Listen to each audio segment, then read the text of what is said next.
بلکہ ایک وفد آیا تھا انگلستان سے عیسائی مشنریوں کا، اور ان کو یہاں ہندوستان میں ٹاسک دیا گیا کہ تم لوگوں کو عیسائی بناؤ۔ تو یہاں انہوں نے کچھ دیر کام کیا اور ان پر اس زمانے کے اندر لاکھوں روپے خرچ ہوئے، تو واپس جا کے جب ان سے رپورٹ لی گئی کہ تم نے کتنے لوگوں کو عیسائی بنایا، تو انہوں نے کہا ایک کو بھی نہیں بنا سکے۔ تو کہا اتنا پیسہ تمہارے اوپر ہم نے لگایا ہے، تو تم اتنے سال وہاں رہے بھی ہو، تو تم کسی ایک شخص کو بھی عیسائی نہیں بنا سکے، تو پھر کیا فائدہ تمہارا؟ تو انہوں نے کہا ہماری پوری رپورٹ سن لو نا، ہم کسی ایک شخص کو بھی عیسائی نہیں بنا سکے، لیکن کئیوں کو ہم نے مسلمان بھی نہیں رہنے دیا۔ یعنی ہم یہ تو نہیں کر سکے کہ کسی کو عیسائی بنا دیں، لیکن ہم نے ان کو مسلمان بھی نہیں رہنے دیا۔ اب کتنے لوگ ہیں جو درمیان میں معلق ہو گئے، مذہب میں رہتے ہوئے بھی مذہب بیزار، دین میں رہتے ہوئے بھی دین بیزار۔ یہ رپورٹ چھپی ہے مسٹر ہیمفر، جس نے کام کیا ہے عرب میں اور سلطنت عثمانیہ کو توڑنے کی ذمہ داری جس کو سونپی گئی تھی۔ وہ 4000 جاسوسوں کے ساتھ لارڈ آف عربیہ عرب میں داخل ہوا تھا۔ تو جب اس کو یہاں بھیجا گیا عرب میں، تو اس کو جو کام دیا گیا کرنے کا، ذرا غور کیجئے چالیں کتنی باریک ہوتی ہیں۔ تو مسٹر ہیمفر نے اپنی یادداشتیں مرتب کی، لکھی، اور آج بھی وہ کیلیفورنیا کی یونیورسٹی کے اندر وہ تھیسس موجود ہیں، پڑے ہوئے ہیں۔ اس کا کچھ ترجمہ بھی جو ہے وہ ہمارے یہاں پاکستان میں بھی دستیاب ہے، کچھ ایک چیپٹر کا ترجمہ یہاں ملتا ہے۔ اس کا غالباً عنوان نے رکھا ہے مسٹر ہیمفر کی یادداشتیں، اس طرح کا انہوں نے ترجمہ کر کے وہ دستیاب ہے، آپ کی مارکیٹ سے مل جاتا ہے۔ تو اس میں وہ کہتا ہے مجھے 16 چیزوں پہ کام کرنے کی ذمہ داری لگائی گئی تھی۔ ان میں سے ایک کام یہ تھا کہ جعلی سادات پیدا کیے گئے۔ اب عام بندہ سوچے گا اس سے کیا ان کو فائدہ تھا؟ جعلی سادات پیدا کیے گئے، تو جعلی سادات پیدا کرنے سے کیا فائدہ ہوگا؟ فائدہ یہ ہوگا کہ وہ زمانہ تھا کہ لوگ سادات سے، علماء سے جڑے ہوئے تھے،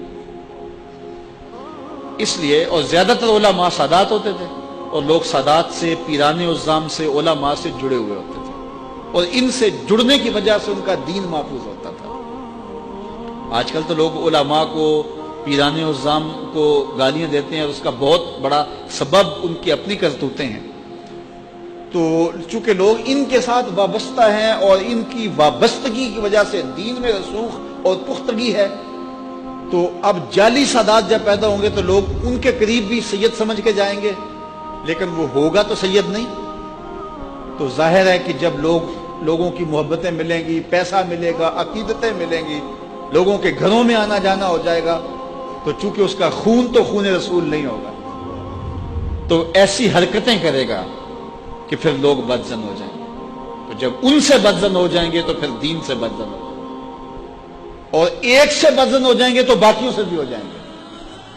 تو وہ کہتے ہیں میرے ذمے جو کام 16-17 کرنے کے لگائے گئے، ان میں سے ایک کام یہ تھا کہ جعلی سادات پیدا کرنا۔ یہاں بر صغیر کے اندر جب انگریز آیا تو اس نے دیکھا کہ یہاں کے علماء پگڑی باندھتے ہیں، اوپر شملہ ہوتا تھا یا ازبا یا جس طرح مختلف سٹائل پگڑی کے ہیں، اور یہاں کے جو سرداران قوم تھے وہ بھی باندھتے تھے، یہاں پنجاب کا کلچر بھی تھا۔ اب وہ کہے آ کے حکم نامہ دے دے کہ پگڑیاں اتار، ایک دینی ایشو، مسلکی اور مذہبی ایشو ہے، اٹھ جائے گا، اس کے لیے مشکلات کھڑی ہوں گی۔ اس نے بالکل کسی کو نہیں کہا کہ پگڑی اتارا۔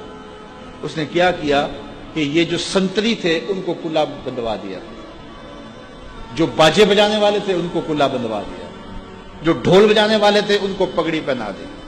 شادی کا موقع آیا تو جو بیرے تھے، کھانا تقسیم کرتے تھے، ان کو پگڑیاں بندوا دی۔ اب مجھے بتاؤ، ایک شادی میں بیروں نے پگڑیاں باندھی ہوئی ہے، باہر جو سنتری کھڑا اس نے پگڑیاں باندھی ہے، اب کوئی مہمان یا عالم یا کوئی سردار پگڑی باندھ کے آتا ہے تو اس کا شمار تو ان کے ساتھ ہوگا، تو وہ محسوس کرے گا کہ یہ میری حد تک ہے، دوبارہ ایسی تقریب میں آئے گا وہ پگڑی اتار کے آئے گا۔ تو یہ ایک منصوبہ تھا جو ہے وہ اسلامی شعار چھیننے کا۔ اس طرح کتنے کام کیے، اگر آپ دیکھیں ان 90 سالوں کے اندر وہ ہمارے ساتھ کر کیا گئے، اور ہمارا کلچر برباد کر گئے، ہماری تہذیب لوٹ گئے، اور سینے حب رسول سے خالی کرنے کی سازش کرتے گئے، اور کیا کچھ انہوں نے کیا۔ یہ تو اللہ کا کرم ہوا کہ اللہ نے کچھ لوگوں کے دل میں ڈال دیا کہ ان سے جلدی جان چھڑائی جائے، اور وہ 90 سال کے اندر یہاں سے چلے گئے، اگر اور کچھ جو ہے وہ ہوتا تو کچھ باقی نہ بچتا.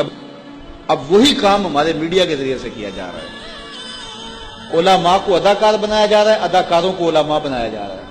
مجھے بتاؤ اس کا کیا مطلب ہے؟ جو جعلی سادات پیدا کر کے کام حاصل کرنا تھا, اب جن کو دین کے ابجد بھی معلوم نہیں ہے, وہ وہاں مسئلے بتا رہے ہیں طلاق کے, خلا کے اور دیگر امور کا.